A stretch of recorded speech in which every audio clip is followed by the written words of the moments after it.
So I picked up Erotic Stories for Punjabi Widows by Bali Jaswal kind of on a whim at Barnes& and Noble. I saw the cover and I was like, what's that? So I picked it up and I'm glad I did because it was really interesting. It only took me about a week to read and I would rate it 3 out of 5 stars. It is all about a young woman, Nikki, who lives on her own. And while she is close with her family, she is more westernized than her Punjabi family, and her family is more westernized than a lot of the people she goes to temple with. So she is working at a bar, which is kind of taboo, but she's a independent feminist girl like me, and so she doesn't really mind, but she is very short on cash. Her family is short on cash after her father sadly passes away.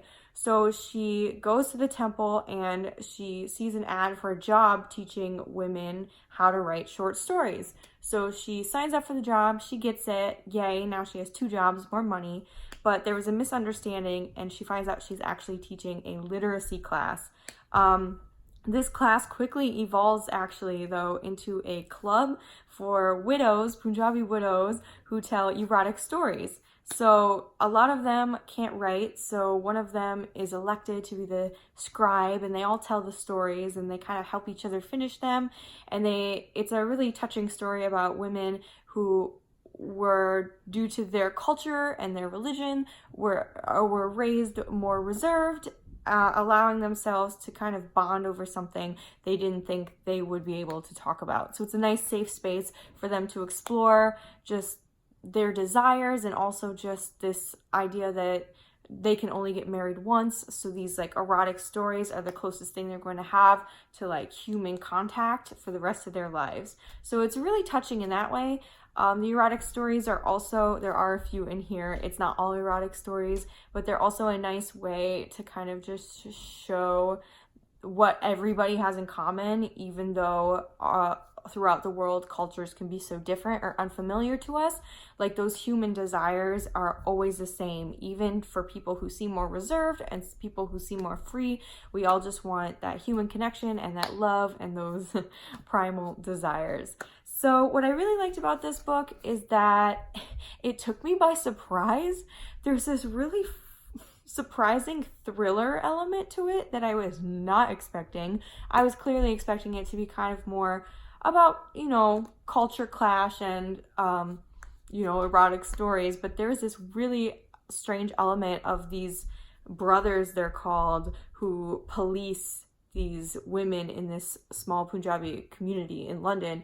And it gets kind of dark. Like there's some murder going on in this book. There's a little bit of murder mystery that I was not expecting, but I do love murder mystery, so I wasn't mad about it. So I really like that. I also just liked how I said earlier, there's a nice spectrum of just how westernized people can be. While Nikki thinks that her family is super uptight, her family is actually very westernized compared to these women Nikki teaches in class. So it's kind of just a nice look at how culture changes as people move around and as people get older and as things change, and what traditions people hold on to and what traditions kind of go by the wayside. And it's a nice look into that.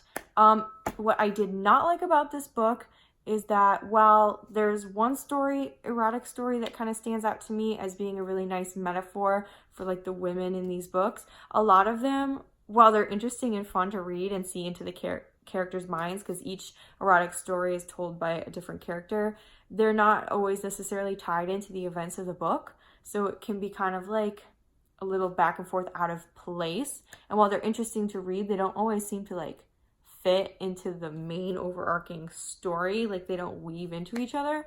Another thing, if I had to pick that I didn't like, would be that while I found the characters very interesting, I didn't love them. I really liked Nikki, and I did like how you could have one perception of these characters and then by the end of the book you saw them in a different light. So they are well-written characters. I just wasn't obsessed with them or anything, but that's okay because not every book needs to be about that, and the story is definitely interesting in its own right. So I would just say that this book is more about stories than it is about characters, which makes sense because it's literally got the word stories on the cover of the book. So I would definitely recommend this book. Yeah, I liked it. I liked it. I didn't love it, but I really liked it.